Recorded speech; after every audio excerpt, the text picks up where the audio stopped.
स्वागत आप सभी का ब्रेकिंग न्यूज चैनल में एक बार फिर से। तो आइए जानते हैं देश दुनिया की तमाम बड़ी खबरों को।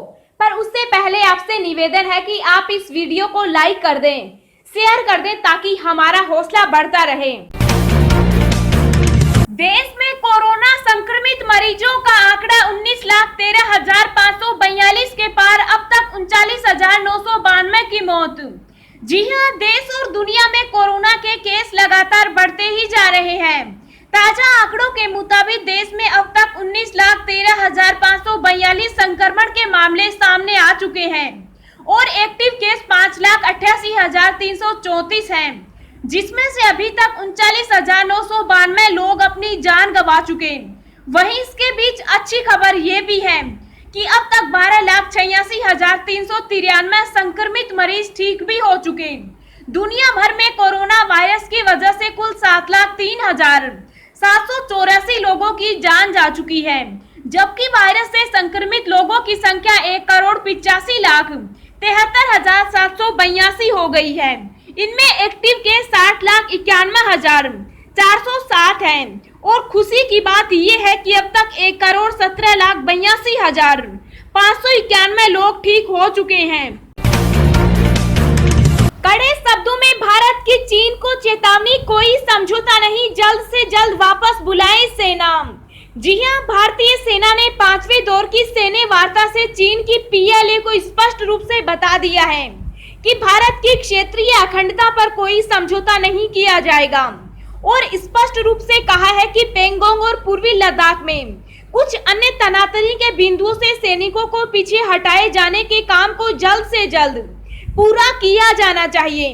दोनों सेनाओं के वरिष्ठ कमांडरों ने रविवार को वास्तविक नियंत्रण रेखा LAC की चीनी सीमा पर मोल्डो में एक पहले से निर्धारित बैठक बिंदु पर लगभग 11 घंटे तक गहन बातचीत की। घटनाक्रम से परिचित लोगों के अनुसार भारतीय प्रतिनिधिमंडल ने बहुत स्पष्ट रूप से और कड़ा रुख चीनी पक्ष को बताया कि पूर्वी लद्दाख के सभी क्षेत्रों में यथास्थिति की बहाली दोनों देशों के बीच अच्छे संबंधों के लिए महत्वपूर्ण है और बीजिंग को शेष सीमा बिंदुओं से अपने सैनिकों का पूरी तरह से पीछे हटाया जाना चाहिए। उन्होंने बताया कि भारतीय प्रतिनिधिमंडल ने स्पष्ट किया है कि भारतीय सेना देश की क्षेत्रीय अखंडता से कोई समझौता नहीं करेगी। दोस्तों, अगली खबर जानने से पहले आपसे एक रिक्वेस्ट है कि इस वीडियो को बनाने में मुझे बहुत ज्यादा मेहनत लगती है, तो इस मेहनत के लिए वीडियो को एक छोटा सा लाइक जरूर करें। दिल्ली के विकास चर्चा के लिए केंद्रीय मंत्री हरदीप पुरी से मिले केजरीवाल, कहा मिलकर करेंगे काम। जी हां, राष्ट्रीय राजधानी दिल्ली को विश्व का सबसे बेहतर शहर बनाने के सपने को पूरा करने के लिए मुख्यमंत्री अरविंद केजरीवाल ने कोशिशें तेज कर दी है। मुख्यमंत्री ने केंद्रीय शहरी विकास मंत्री हरदीप पुरी से मुलाकात की। इस मुलाकात के बाद मुख्यमंत्री ने ट्वीट कर कहा कि केंद्रीय शहरी विकास मंत्री के साथ दिल्ली की कई विकास परियोजनाओं को लेकर चर्चा हुई। उन्होंने लिखा कि केंद्रीय मंत्री ने भी साथ मिलकर काम करने में सहमति जताई है। मुख्यमंत्री ने इस मुलाकात को काफी लाभकारी बताया। मुख्यमंत्री के साथ दिल्ली के शहरी विकास मंत्री सत्येंद्र जैन भी मौजूद थे। दिल्ली सरकार के अधीन आने वाले ज्यादातर मामले केंद्रीय शहरी विकास मंत्रालय से ही ताल्लुक रखते हैं। सूत्र बताते हैं कि दोनों ने तय किया है कि दिल्ली के लोगों और दिल्ली के विकास के लिए मिलकर काम करेंगे। दोनों का सपना है कि दिल्ली देश की राजधानी के साथ दुनिया का सबसे बेहतरीन शहर बने, लोगों को और ज्यादा सुविधाएं पहुंचाने के लिए तथा दिल्ली को और सुंदर व अच्छा बनाने के लिए केंद्र के साथ मिलकर दिल्ली सरकार काम करेगी। बैठक के दौरान दिल्ली की जारी और पेंडिंग योजनाओं पर विचार किया गया। बैठक में दिल्ली के विकास से संबंधित कई मुद्दों पर चर्चा की गई। टिकटॉक के पास 15 सितंबर तक का वक्त, अमेरिकी कंपनी को नहीं बेचा तो लग सकता है बैन। जी हां, चीन के फेमस टिकटॉक ऐप के लिए भारत के बाद अब अमेरिका से बुरी खबर आई है। अमेरिका में भी चीनी ऐप टिकटॉक पर बैन का खतरा मंडरा रहा है। अमेरिका के राष्ट्रपति डोनाल्ड ट्रंप ने टिकटॉक को चेतावनी देते हुए कहा है कि अगर 15 सितंबर तक टिकटॉक अपना कारोबार किसी अमेरिकी कंपनी को नहीं बेचता है तो वहां उसे बैन किया जा सकता है। राष्ट्रपति डोनाल्ड ट्रंप इससे पहले भी कई बार टिकटॉक को बैन करने की बात कह चुके हैं। अमेरिकी राष्ट्रपति ने कई बार हाल ही के दिनों में मीडिया को संबोधित करते हुए कहा था कि वह अमेरिका में टिकटॉक को बैन करने पर विचार कर रहा है।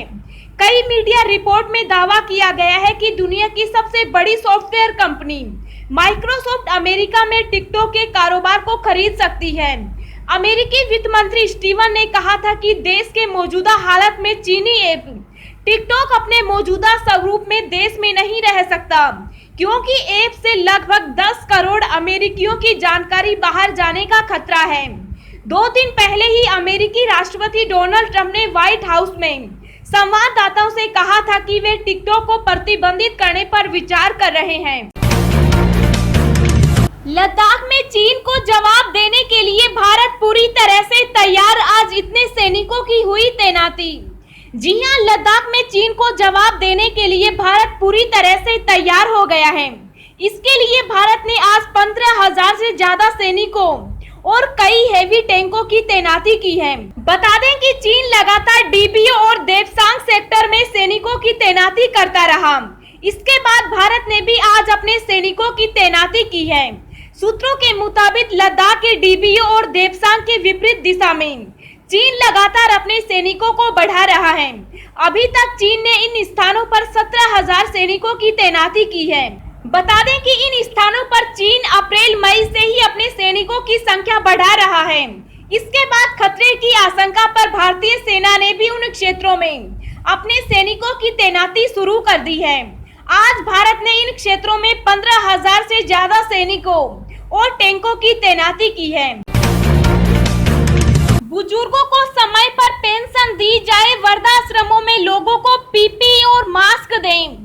जी हां, सुप्रीम कोर्ट ने कहा कि बुजुर्ग लोगों को समय पर पेंशन दी जानी चाहिए और कोविड-19 महामारी के दौरान देश भर में वृद्धाश्रमों में रहने वाले लोगों को पीपीई किट और सैनिटाइजर और मास्क प्रदान किए जाएं।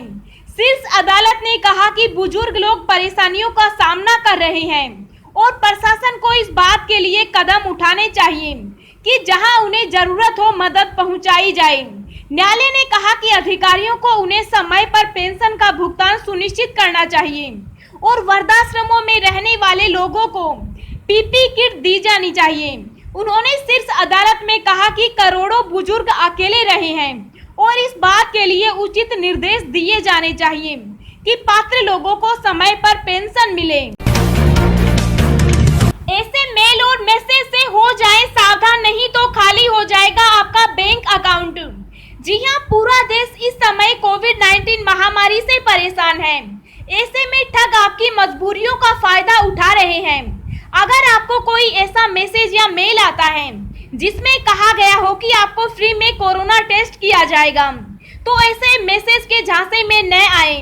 खाली हो सकता है आपका अकाउंट। इस समय अगर आपके मोबाइल फोन पर या ईमेल पर इस तरह की सूचना आ रही है जिसमें कहा गया हो कि यहाँ आपकी जानकारी दें, आपका फ्री में कोविड टेस्ट किया जाएगा, आपने जैसे ही अपनी सूचनाएं यहाँ दी, वह आपका स्मार्टफोन या कंप्यूटर हैक कर लेगा। इसके बाद आपकी गोपनीयता और संवेदनशील सूचनाएं उसके हवाले हो गई। ऐसे में आपका बैंक अकाउंट भी खाली हो सकता है। बैंक पहले अलर्ट कर चुके हैं। भारतीय बैंक तो पहले ही इस बारे में अपने ग्राहक को अलर्ट कर चुके हैं। अब विदेशी बैंक भी अपने कस्टमर्स को इसको लेकर आगाह कर रहे हैं। सिटी बैंक भी अपने ग्राहकों को इस बारे में संदेश भेज रहे हैं। सरकार तो पहले ही इसके बारे में अलर्ट कर चुकी है। महंगे फोन बहुत सस्ते में बेचने की तैयारी जाने कब से। जी हां, दिग्गज e commerce company Amazon prime members के लिए स्पेशल सेल की तारीख नजदीक आ रही है। अगर आप अपग्रेड या फिर बजट स्मार्टफोन खरीदने का विचार कर रहे हैं तो प्राइम डे 2020 के दौरान ग्राहकों को शानदार डील्स मिलेगी। आप लोगों की जानकारी के लिए बता दें कि 6 अगस्त से शुरू होने वाली ये अमेजन सेल अगले दिन यानी 7 अगस्त तक लाइव रहेगी। प्राइम डे सेल 6 व 7 अगस्त को आयोजित होने जा रही है। इस दौरान अमेजन प्राइम मेंबर्स को 2 दिन शॉपिंग पर आकर्षक ऑफर मिलेंगे, जिससे वे सस्ते में खरीदारी कर सकते हैं। कोरोना काल में रेलवे ने एक और रिकॉर्ड बनाया, जुलाई में बना डाले इतने इलेक्ट्रिक रेल इंजन। जी हां, कोरोना वायरस महामारी के दौरान भारतीय रेलवे ने इलेक्ट्रिक रेल इंजन बनाने का नया रिकॉर्ड बना डाला। भारतीय रेलवे की प्रोडक्शन यूनिट CLW ने जुलाई महीने में 31 इलेक्ट्रिक रेल इंजन बनाए हैं। कोरोना महामारी की परिस्थितियों में इंजनों का रिकॉर्ड उत्पादन भारतीय रेल के लिए एक मील का पत्थर है। रेलवे मंत्रालय ने ट्विटर पर ट्वीट कर इस उपलब्धि के बारे में बताया है। कोरोना संबंधित में प्रतिबंधों के बावजूद रेलवे ने इस वित्त वर्ष में कुल 62 इलेक्ट्रिक इंजन बनाए हैं। ट्रंप ने H-1B वीजा धारकों को दिया बड़ा झटका, अब विदेशी कामगारों को नहीं रख सकेंगी एजेंसियां। जी हां, अमेरिका में नौकरी की चाह रखने वाले भारतीय IT पेशेवरों को राष्ट्रपति डोनाल्ड ट्रंप ने बड़ा झटका दिया है। ट्रंप ने एक कार्यकारी आदेश पर हस्ताक्षर किए हैं, जिसके तहत अब अमेरिका की सरकारी एजेंसियां H-1B वीजा धारकों को नौकरी पर नहीं रख सकेगी। ट्रंप प्रशासन ने अमेरिकी कामगारों के हितों को बचाने के नाम पर 23 जून को इस साल के अंत तक के लिए H-1B विदेशी कामगारों को अमेरिका में काम करने के लिए जरूरी अन्य वीजा को निलंबित करने का ऐलान किया था।